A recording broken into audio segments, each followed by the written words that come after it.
Hi, welcome to the Stitch TV show. I'm Lynn. And I'm Pam. We're happy you're joining us today. The Stitch is an online quilting talk show, the perfect soundtrack for your sewing room. Join us for quilty talk shows, virtual stitch-ins, celebrity interviews, and podcasts. I don't know why she's laughing already. You can learn more at thestitchtvshow.com. Our show today is brought to you by Ink and Air Fabrics, a division of QT Fabrics. More still. Pixie dots. Pixie dots. I know, I still love them. I'm not tired of them at all. I know. At all. I'm like even like a more. I keep shuffling the stack that Stitch is sitting on to let's put one on top that matches the quilt behind us. This one doesn't match, but I think it goes because it's the green. It's a little seafoam green. Yeah. All the colors. All the colors. All the colors. I don't little even know. Unicorn UFO still hanging out. You didn't get me any pins that I could obsessively Organize your excessive pin need. Yeah. That totally cracks me up. So it anyway, settles my brain. I think it's good. It's one of the reasons. Just amusing. It's not like she doesn't laugh at me on a regular basis. That's true. And post secret pictures of me while you were out in public. On public. So and making comments on that was funny. I did rephrase what I put in there because I was like, I should put something nice. Who's this? They let anyone eat here. Hey, for context. Oh, context. My family and I. We never do context. What's that all about? My family and I all went out to dinner at the Mexican restaurant around the corner from our house. And Lynn had texted and said that she discovered that one of her refrigerators was busted. Oh, and that her dinner plans were spoiled. I'm like, well, we're at the Mexican restaurant. You should come here. And so then I tell my husband, keep an eye out. They're coming. So we were all turning around being obvious looking. Yeah, and it was kind of ended funny. up being seated really close to us. So she took pictures. Secretly took a picture and Instagrammed it. I didn't see it till I got home. I was like, oh my gosh. Pam took a picture of us. And my husband's like, did you see her do that? I'm like, no, I didn't see her. I'm a stealthy Instagrammer. She was all stealthy. It's like, she looked familiar in the restaurant. I didn't know who she was. Yeah, and it was like homecoming night at the restaurant because we ran into one of my son's teachers. And you guys knew everybody. Mike and I were just normal people at the restaurant. Not super social. That's totally my brand. Super social. Know everybody. No. It's crazy. So anyway. Well, apparently my son's class pranked his teacher and she came over to our table to show us pictures of it. Oh, is that what was going on? Sorry. We're sorry we did. Our son would do that. No, it was all good. I hope she it was enjoyed a good prank. It wasn't it was evil. Nice. It was essentially the class did the mannequin challenge on her where she walked in the classroom and they were all frozen in different poses and yeah, so it was highly amusing. I'm glad she enjoyed it. Yeah, that would have been fun. That was cute. That's a cute prank. Yes. Okay, so today we're going to be talking about pre-cut preferences and digital fabrics printing. And we're also joined by the lap size version of Main Squeeze. And this is a pattern that I designed, but Pam did the alternate version, which is jelly roll friendly, where mine was layer cake friendly. So it's also available at shop.thestitchtvshow.com, and it's called Main Squeeze. Ta-da! Ta-da! So, Lynn, what you been doing besides eating dinner at the Mexican restaurant? Eating dinner at the Mexican restaurant after my refrigerator broke. And just so everybody knows, it was the extra fridge you have in your garage. The backup fridge. In my case, it's the drinks fridge, which is how I know I'm a grown up. But I had, put the food out there that I was expecting, and so anyway. So I have been teaching long arm at the quilt store. Yes. So I taught a long arm class and I loved it. It was so fun. People, I designed this pattern and walked through, about 15 different background fillers, and that's really what it was. So it wasn't a beginning long arm class. It was kind of for people who've had a long arm for a while and all they're doing is stippling or maybe just doing the, the pantographs and wanted to do more free motion stuff. So it was really for that. Cool. So when you teach that, because in the shop, there's only 2 long arms there. Yeah. So did you break it up like 2 or 3 people per one, and they just took turns, or? I really think, and on all the like big long arm classes that I've taken, if you have 2 people on one long arm, it kind of works out because you can have one person working on the stitch you've taught, and the other person practicing the stitch or learning the next stitch, and then they switch back and forth, kind of thing. So you go over 2, and then they go and stitch, and so it kind of works out like that. So yeah, 2 people, I think it's the most. So, but I enjoyed teaching it. It was a great class. Have fun. Do it. Cool. So, what are we going to talk about today? So, on another recent giveaway, we asked pre-cut preferences, mostly because I was curious, although I'm sure fabric companies have done research themselves to know, how many of which size to actually cut and offer, because you don't want to make a bunch of stuff that no one's going to buy. Right. But I had asked, what is your favorite pre-cut size? Now, my favorite answer, both on this and the one before, are the people that were like, that's a cute question. I just want to say that I love your show. So thank you to the 17% of you that did that. And then there were even a bunch of people that were just like, I like all the pre-cuts. Awesome. So when we look at standard sizes, there's the mini charms that are 2.5 inches. Charm packs are 5-inch squares. Layer cakes are 10-inch. Then there's the jelly roll, which is the 2.5-inch strip by width of fabric. And then the elusive dessert roll, which is 5 inches by width of fabric. Yes, I think I have one of those. I had one of those, and then I used it because it was yummy. I don't use them. So the most popular charm pack, 26%. And most of the comments around charm pack were really the 5-inch ones because they're the most affordable. Oh, I totally agree with that. I would say most of the people that gave a reason why, majority were it's the most affordable. It's $10-12, and it works well in gift quilts like baby quilts and lap quilts. It's a good size for that. Yep. Great. So reasons for those. Jelly roll was next most popular, 25%. And a lot of people said, I like jelly rolls because they're good for sashings. Oh, okay. Which I've used 2.5-inch sashing frequently. But when I think about doing the print in the sashing, then you've got to balance, like, well, what are the blocks like? So you're not getting like a mishmash for your eyes. Yeah, I don't know that you have enough of one fabric to do, unless you're buying the solids. Jelly roll. Yeah, like just all the white ones. All like the we white had in our one. giveaway. Yeah, that we had in our giveaway. Or like that. What you could do, if you have, solid fabrics as your blocks, and you sew your jelly roll strips together like 3 or 4 at a time, and then cut them into 2.5-inch strips, then you end up with like the piano key. Yeah, a piece piano key kind of thing. Yeah, I like that idea. Now that I get. Yes, I would with you on that one. Yeah, next most popular was fat quarters, which is the gray pie right here, which is versatile but also kind of expensive if you get a big bundle. But individually, technically, that I guess would be a pre-cut or not a post-cut. What's the cut right as it happens right there at the fabric store? Well, but fabric companies send fat quarter bundles to stores. They do. So they're already pre-cut for them to then sell to us, the adoring public of fabric. So what is your favorite? Did we already talk? Well, I thought we talked about it. What is your favorite? So let me finish up here. Sorry. So the fourth one, and honestly the top 4 were all very close, was layer cakes. And most people said, I like layer cakes because I could either cut them up into charm packs or strips like a jelly roll. I don't know that I would cut them up. The strips aren't very long. Well, I've seen, but sashing, you can sash a 10 inches, can sash an 8-inch block easy. Yeah. Do. Well, and I think too, you cut them into strips to make other blocks, like a log cabin. Right. Or something like that. Yeah. I get. Yep. So those were all very close. Like layer cake was 19% and charm pack was 26%. So like top 4 were kind of really all jammed in there together.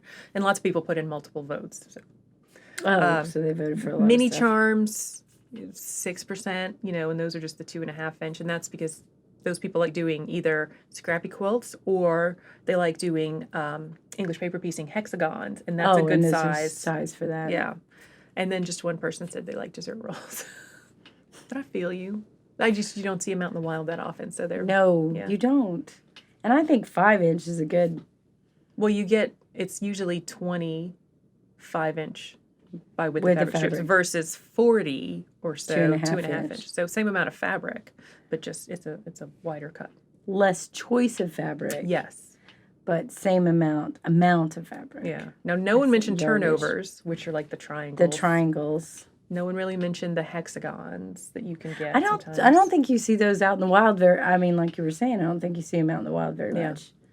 You see them on like some of the shop sites online. Mm-hmm. You can see them. Yeah. I don't know that I guess I've never made anything with the turnovers or the. I haven't either. I mean, And not every fabric company, let's say this too, not every fabric company refers to the jelly roll. Well, jelly roll is a trademark term by Moda. By Moda, but. So there are roll-ups, roly-polies. Bally pops. Yeah. Which are all the 2.5-inch strips. Yeah. So, anyway. So do you have a favorite? I'm kind of. I know we talked about this. I don't think I use these as much. I collect them and put them in my stash. But I think I like the fat quarter bundle probably, and the layer cake is probably my two. Because I can do more stuff with it. I feel confined in a jelly roll. Not that I haven't used jelly rolls. I totally have. I think there's a difference between what you buy and what you use the most. Yeah. Because you buy a lot of jelly rolls, but you don't really use them. I don't. And really, most of the jelly rolls in there, and I have a ton, most of the jelly rolls in there, I bought on sale, or I'm like, this is a good deal. Let's buy it. And then I haven't used it. But I think too, some of those are really old, and I haven't bought jelly rolls in a while. I think my quilting has changed in what I'm doing. So what I was using 5 or 6 years ago, I'm not doing that today, kind of thing. So I think I'm more into yardage and fat quarters, layer cakes. I don't know. Maybe you have to give me a challenge. Lynn, use a jelly roll. That could be a challenge. Make something up. See, to me, it'll turn into a piano keyboarder just like that. Yeah. Because I like the piano keyboarders. You've seen my quilts. A lot of them are. You're big in borders. I do like a good border. Borders make me happy. Yet we don't have a lot of quilts with borders. And the one piano key quilt border we designed, the pattern, is my pattern. No, Stripper's not the very first one. Oh, that's right. But Lucky Star has it too, so we each have one. And one that's not out yet has 6 borders on it. Ridiculous. I think 6 or 7. Yeah. It's cute. You've seen it. You like it. Anyway, it's super cute. Okay. So. Yes. Pro tips on using precuts of any of these before you break the seal. That's what I have a hard time doing. That's probably exactly why I haven't used my jelly rolls. So sometimes they come encased in plastic. Leave them in that for as long as you can, or you will get the precut lung. Because the edges are pinked, then there's more lint comes off, as opposed to ravelly threads. So, 6 of one, half dozen of the other, which one's worse. But to minimize that lint, take the plastic off, run a lint roller, or just use a piece of masking tape or painter's tape and kind of touch it on the edges to kind of pull some of that lint off. Yep. So it's less. So it doesn't do this yeah. And then you're covered in quilters bling. Quilters bling. Threads and lint. I go to breakfast or lunch or whatever, and I've got threads on me, and I'm like, and this is normal. This is how every outfit I have has got threads on it. Yep. All the time. All the time. Straight. And then people want to pull it off of you. No, I was using that. I was like, dude, I was saving that for later. later. Part of my outfit. This is part of my attraction. Thread. But I have a hard time. Honestly, I love these. They're super cute. I don't want to break the seal. No, you just want to look at them. I just want to look at them. And that's probably why I haven't used all my jelly rolls, is that I'm like, oh my God, I got to break it open. I don't want to, like, have a hard time doing that. If you go in my sewing room, you will see a lot of, like, even if you buy, not just when the manufacturers do it, but when, like, a quilt store does it and they put them in, They you make know, a their own. cute little bundle or whatever. I don't want to break it up. I got a hard time breaking it up. Totally do. Now, what I have done, because I do 5 inches is one of the sizes that I kind of cut my scraps into. When I sometimes I get a charm pack because I just think, oh, this is super versatile. And the charm pack sits in the little charm pack stash for more than a year or two. Then I will break it up and sort it into the different color sorting in my scrap bin, just so it will get used. Especially because if it's like, because I don't do a lot of I can't do that. Quilts. Like, that just makes me crazy. Oh, it still takes me 2 years to do it, you know. What, are you crying? No, but it makes it like giving me the hives. Like I really have a hard time breaking the seal of stuff. I do. I'm bad about that. Sometime when Lynn is gone, I'm going to sneak into her house and unroll all her jelly rolls and make a big pile. That would be horrible. That would be horrible. That's like a nightmare. I'm going to film you busting one open just to see how uncomfortable you are. I don't like that thought. I have a stack of Tula Pink Elizabeth line of fat quarters that I won't break up. And I have told myself, like, I almost made, I forgot what we were doing. Oh, I needed to make another sample of Stripper's Knot. And I was thinking I'll use that. And then I was like, no, I can't. I can't break it up. That's a problem. I don't think I could do it. This is an intervention right here. I have a problem. I'm going to send your husband in there to get it, and I'm going to just take the rubber band off. No. I've still got, okay, you know when Spoonflower was closing, and which is a quilt store, not Spoonflower. No, they are in business. We're talking about them next. Not Spoonflower. Little quilts? No. I still have some little quilts that are in bundles that I haven't broken up that I probably helped make because I was working there when they were going out of business. But no. I was thinking Maddie's in Chattanooga. Spool. Close. So Spool, we bought some cute little fat quarter set at Spool last time we were there before they closed. I still got it. Like, I don't want to break it up. I found it yesterday and went, oh, this is so cute. I put it on my shelf. I didn't want to break it up. Because I cleaned off my sewing table or cutting table the other day, and I was folding all these fat quarters and stuff. And I even had a bundle that I had fanned out to do something with, and I was like, oh, these are still too cute. I rolled them right back up. I totally did. Because they were so cute together. So, no, I have a hard time doing that. It's amazing I use any fabric at all. Yeah, so there's a fundamental difference between a curated fabric experience and buying fabric to make things. I do make things. I have a couple curated fabric experiences myself. So I got way back when Moda was making William Morris reproductions, before the current iteration of reproductions. I have layer cakes of both of those. Oh, wow. That I'm like, one day I will do something amazing with these, but for right now they're going to stay like, yeah, I have a hard time out of the light in a closet. I know, it's bad. All right, enough Lynn therapy. I don't think there's been enough Lynn therapy, if this last segment has taught us anything. Now, we're going to take a closer look at Main Squeeze, at Pam's version of it, and we will be right back.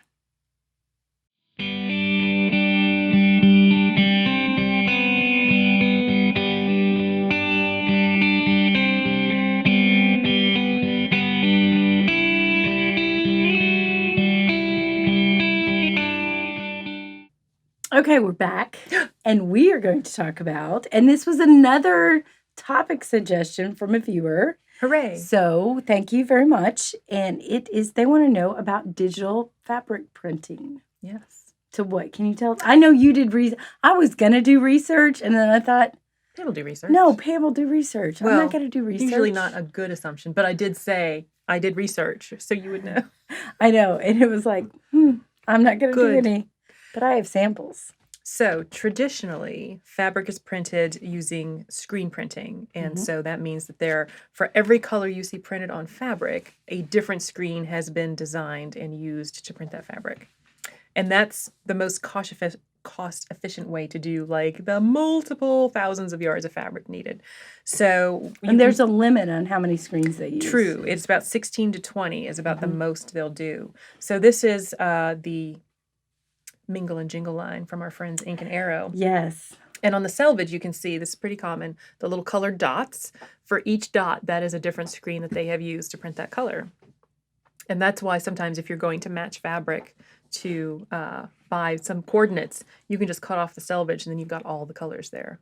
So each of these dots, different screen. Now with digital printing, they don't use screens. It's kind of No. a print all at one go. So the fabric's prepared with a fixer applied to it, so soaked or sprayed on. And then it's little tiny ink nozzles, just imagine like your inkjet printer is spraying the ink on in the pattern established. So typically it's reactive dye printing for silks and plant-based materials, of which cotton is plant-based. Also linen and bamboo gets that same type. So the print doesn't really affect usually the handle of the fabric, so how soft it is. However, some of the early digital printing fabrics, the color fastness was not quite there. Agreed. And that's been some of the most common complaints with digital printing. It could be also a lack of saturation. So sometimes the colors aren't as vibrant as one would expect or hope. And now it has really improved, I would say, recently. There's been some really good looking, sharp looking digital printed And fabric. I think you're seeing fabric companies using digital prints too.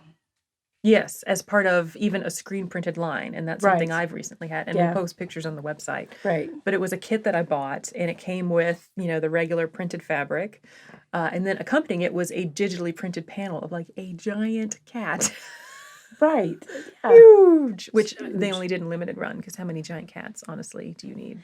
Well, A lot, frankly. I'm just saying. And I will tell you, I'm pretty sure this is digitally printed. Yes. Now, one of the things that digital printing has versus screen printing, sometimes with screen printing, if there's two colors very close together that are printed right next to each other, you can get this halo effect where it They looks like it's a little bleed, blurred yeah. or it's bled. But the resolution on digital printing is a lot more precise. Right. So that's one of the benefits of digitally printed. We mentioned screen printing, 16 to 20 screens is kind of the limit for that, but it's many colors as you can have dyes in the printer for digital printing. Well, they mix them, yeah. Repeats. You're kind of limited in traditional screen printing by how big you can make the screen, and it's Right. 18 inches. Sometimes 24. I think 24 is what I'd heard is the limit. Yeah, is about the limit. But, Right. with digital printing, you could just print like a 5-yard repeat if you wanted. Right. Whatever you Yes. design. Well, and okay, anything else? The difference in cost, which is why traditional Oh. fabric manufacturing is screen printing that is cheaper to design Yes, and a lot implement cheaper. in bulk. And digital printing, it's easier to print small amounts. So that makes it more cost effective if you only need a little bit of fabric. Right. However, it's not, if you buy a fat quarter of digital printed fabric, right now the going rate for us in our area is about $3.50 for a traditional fat quarter that's been screen printed from a big manufacturer. Digital printing, it's $5, Yep. $8. Yep. So, like, here's what I use digital printing for. What do you use it for? I use it for labels. I use it for that. So these are the Stitch TV labels, and so any quilt we make, I will cut out one of these and put them on the quilt that's ours that may travel around or do what in shops or whatever, so that we have labeled it with as the stitch. I also use it. I've also printed labels for my own, so I don't have to remake labels every time. Sign this, put whatever the name of it is, and it's my label. And I get a yard or 2 yards and a yard on Kona cotton at the one that I use, which is Spoonflower. It's about $18 for a yard. Yeah. So not inexpensive, but definitely saves me a lot of time, and I can get a ton of labels out of it. So I've had that for a few years and just keep trimming off what I want. And I know, like, one of our guilds I talked them into fabric printing labels for charity quilts. Mm-hmm. So, and depending on how big the labels are, you can get 100 Oh, yeah. out of the yard of fabric. So, label of the quilt guild, made with love or made with whatever. And then it's not personal and they give it away to different stuff like that. But also, I know people who use it for their artwork. Mm-hmm. Like I will do a design and I want it on a fabric, but I can't print it in the size that I want. Yeah. So I will, like this was a picture that I wanted printed of my mother and her sisters, but I wanted it large and there's no way my inkjet printer could handle this. Yeah. So it was for a picture for me to play with. Now I haven't done anything with it yet, but I was happy how it turned out. So you can put your pictures, and they will ask you, is this original artwork or do you own the rights to this? This is my picture. I own the rights to it. Or my artwork. I own it. So you can't just go printing, you can't download images. Yeah, you can't download copyrighted images and then hire a company to print them. That's violating copyright. It would be illegal. So and then what I've just recently done, and I know we talked about I've been teaching long arm, is I designed my class around this form and I wanted the students to be able to fill it in. So this is going to be hard to see.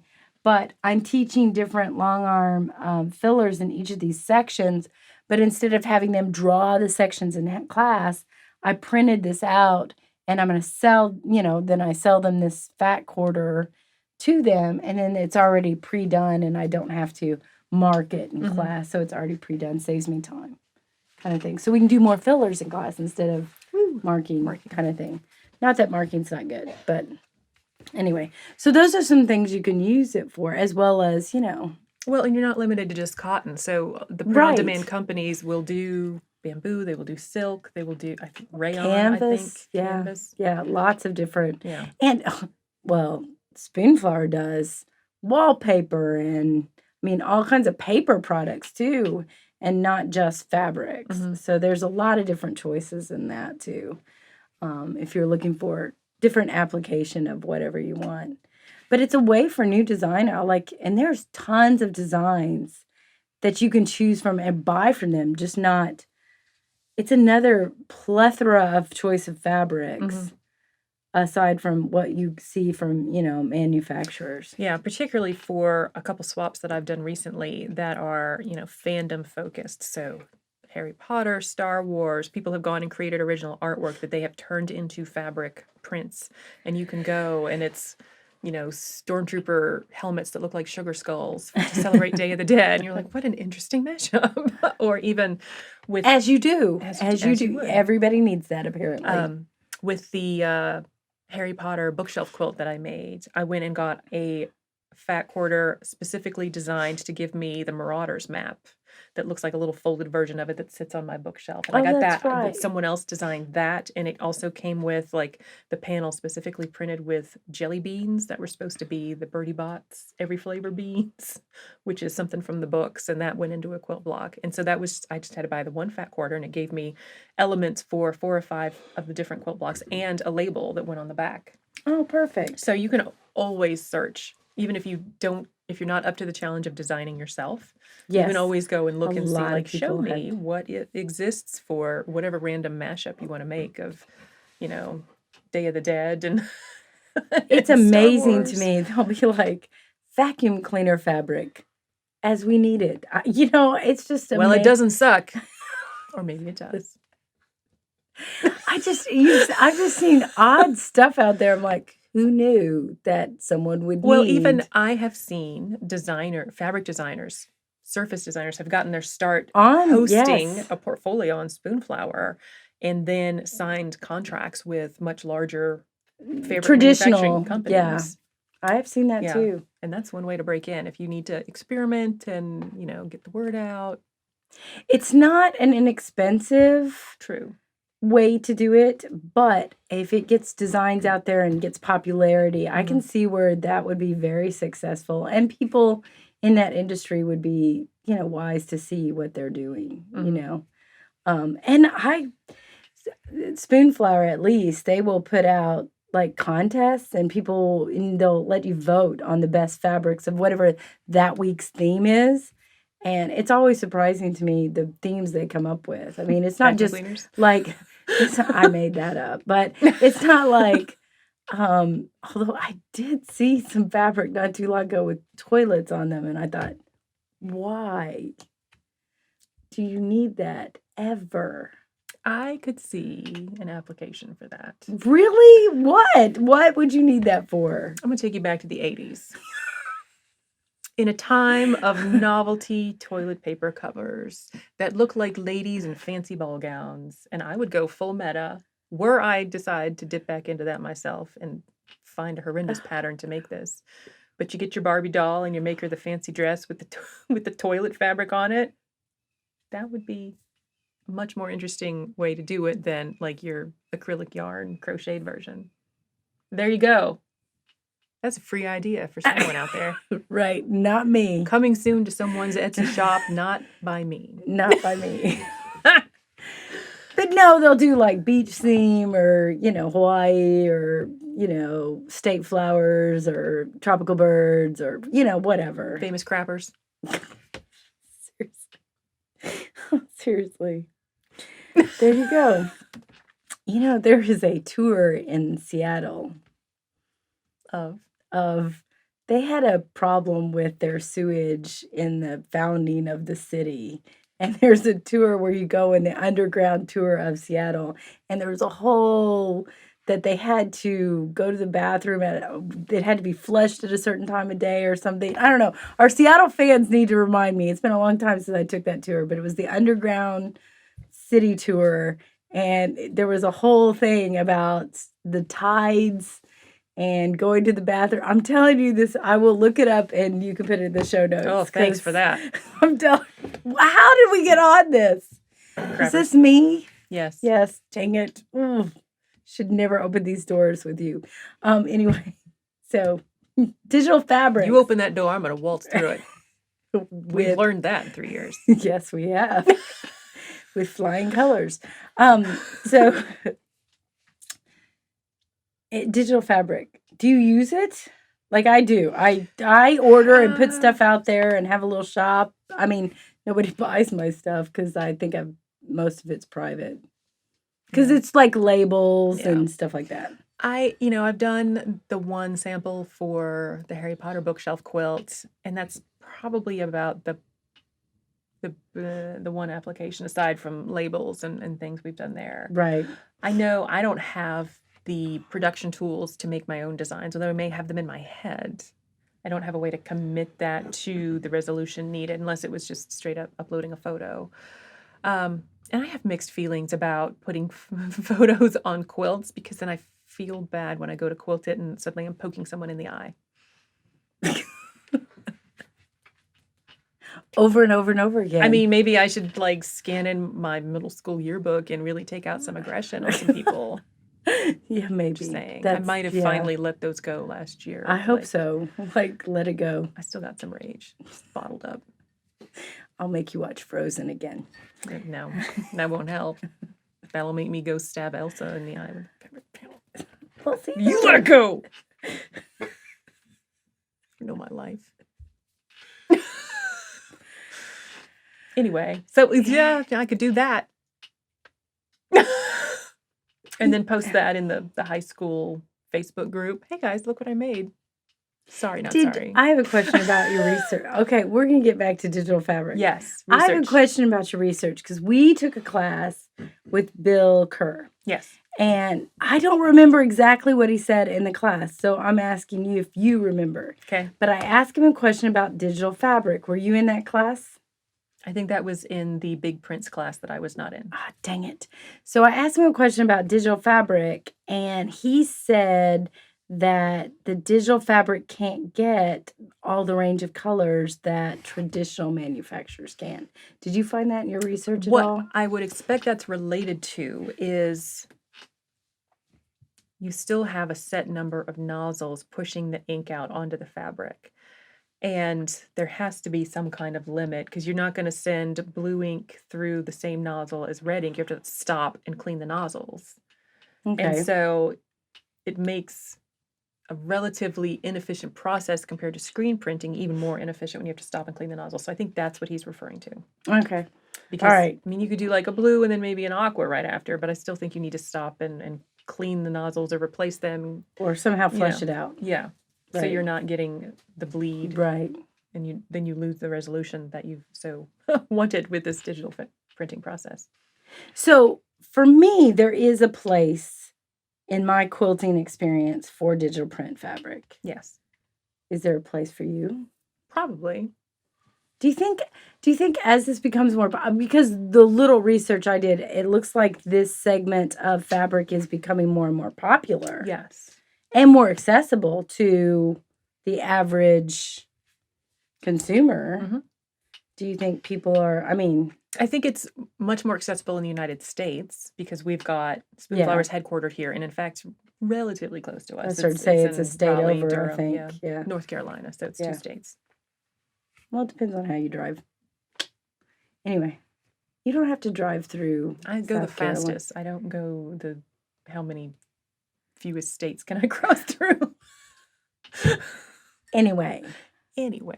But I mean, we've said them a lot, but there are other digital print Yes. companies in the United States, and I looked up some, and there's some on the West Coast Yes. that are, I think, that do relatively the same way that Spoonflower does. So there are others out there. Yes. Don't feel like, unless Spoonflower sponsors us, and then that would be cool. Sure. Anyway. So, in terms of having a place in my quilting, to me, it's more of is there a novelty print that I want or something like that I want to bring into a quilt? Now, I haven't done a lot of quilts where I'm specifically looking for that. Now, I know, for example, I have a niece apparently that's obsessed with narwhals, and there is a limited amount of narwhal fabric out there. And I have some of it because I just made my daughter a skirt out of narwhal fabric. So I have those scraps. I'm like, oh, do I want to branch out and find even more narwhals? I would go look for narwhals on a number of these different sites and see, oh, how many different ones can I get? And that's the kind of stuff you would find on Right. the designer stuff. Is Yes. those unique, not everybody makes sushi fabric, or not everybody makes narwhal fabric, or, I think that's the kind of stuff you would find on those types of places. Specific use cases, as we would Right, say exactly. in marketing. Exactly. So, anything else? no, I think we're good. Are we? So, have you ever used digitally printed fabrics? Did you have to do anything special, like heat set it or wash it 5,000 times before you used it? Just saying. Let us know. Leave a comment on our blog or on the YouTube episode. And that's all we have for this episode. Today's show is made possible by Ink and Arrow Fabrics because fabrics should be fun. Learn more about them and their fun fabrics at inkandarrowfabrics.com. We'd like to thank 77 Peaches and Big Think Productions for helping produce The Stitch. And if you've enjoyed the show, please like, share, and subscribe. The next virtual stitch-in is today, Friday, October 14th at 7 p.m. Eastern, broadcast live on our YouTube channel. My podcast, Hip to Be a Square, is out on Fridays, iTunes, or Google Play. And all those details and more can be found on our website, thestitchtvshow.com. Tune in next time for more Quilting Chat with Friends.